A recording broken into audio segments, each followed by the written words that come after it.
ଶେଷରେ Mitchell Marsh ବି ମାନିଗଲେ। ଶେଷରେ ସୂର୍ଯ୍ୟସେନାକୁ ଡରିଲେ Mitchell Marsh. ସେ କହିଲେ ଭାରତକୁ ହରାଇବା ସହଜ ନୁହେଁ। ଭାରତଠାରୁ T20 ମ୍ୟାଚ୍ରେ ଜିତିବା ଅସମ୍ଭବ ଅଟେ।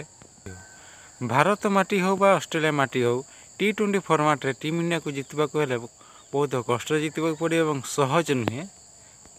କାହିଁକିନା ଯଦି ବ୍ୟାଟରମାନେ ଭଲ ପ୍ରଦର୍ଶନ କରିପାରନ୍ତି ନାହିଁ, ବୋଲରମାନେ ବହୁତ ଘାତକ ପରିସ୍ଥିତି ସୃଷ୍ଟି କରନ୍ତି ଏବଂ ଆମକୁ ଅଟକାଇବାରେ ସକ୍ଷମ ହୋଇପାରନ୍ତି। ତେଣୁ 2-1 ସିରିଜ୍ ଜିତି ନେଇ ଘରକୁ ପଳାଇଲେ।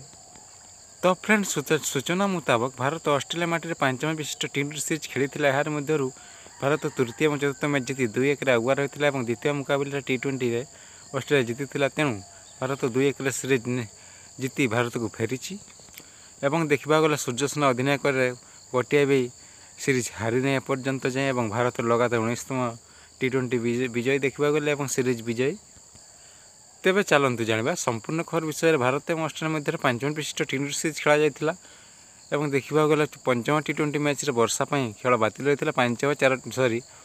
4 ଓଭର 5ଟି ବଲ୍ ବେଳକୁ ବର୍ଷା ହୋଇଥିଲା ଏବଂ 52 ରନ୍ କରିଥିଲା ଟିମ୍ ଇଣ୍ଡିଆ। କୌଣସି ୱିକେଟ୍ ହରାଇ ନଥିଲେ। ସୁମାନ ଗିଲ୍ ଧୁଆଁଧାର ଫର୍ମରେ ଥିଲେ ଏବଂ ସେ ଭାବିଥିଲେ ବର୍ଷା ନହେଲେ ଭଲ ପ୍ରଦର୍ଶନ କରି ଦେଖାଇବୁ, କିନ୍ତୁ ତାହା ହେଲା ନାହିଁ।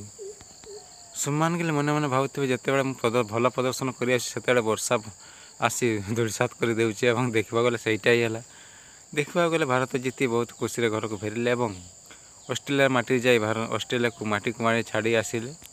ବର୍ତ୍ତମାନ ଦେଖିବାକୁ ଗଲେ ଭାରତର ସେଡ୍ୟୁଲ୍ ଦେଖିବାକୁ ଗଲେ ଦକ୍ଷିଣ ଆଫ୍ରିକା ମଧ୍ୟରେ 2 ମ୍ୟାଚ୍ ବିଶିଷ୍ଟ ଟେଷ୍ଟ ଏବଂ 3 ମ୍ୟାଚ୍ ବିଶିଷ୍ଟ ଦିନିକିଆ ଏବଂ 5 ମ୍ୟାଚ୍ ବିଶିଷ୍ଟ T20 ଖେଳାଯିବ ଭାରତରେ ଏବଂ ଆସନ୍ତା ଡିସେମ୍ବର 9 ତାରିଖରେ କଟକର ବାରବାଟୀ ଷ୍ଟାଡିୟମରେ T20 ମ୍ୟାଚ୍ ଆୟୋଜିତ ହେଉଥିବା ବେଳେ ଏଥିପାଇଁ କ୍ରିକେଟ୍ ପ୍ରେମୀମାନେ ବହୁତ ଉତ୍ସାହିତ ଅଛନ୍ତି। ତ ଫ୍ରେଣ୍ଡ, ଆପଣମାନେ କମେଣ୍ଟରେ କୁହନ୍ତୁ ଏଥର କ'ଣ ଦକ୍ଷିଣ ଆଫ୍ରିକାକୁ ଘରକୁ ଆଣି ଘୋଷାରେ ଘୋଷି ଛେଚିବ, ତାହା କମେଣ୍ଟରେ ନିଶ୍ଚୟ ଲେଖନ୍ତୁ। ଭିଡ଼ିଓଟି ଭଲ ଲାଗିଥିଲେ ଭିଡ଼ିଓଟିକୁ ଲାଇକ୍ କରନ୍ତୁ। ଭିଡ଼ିଓଟି ଦେଖିଥିବାରୁ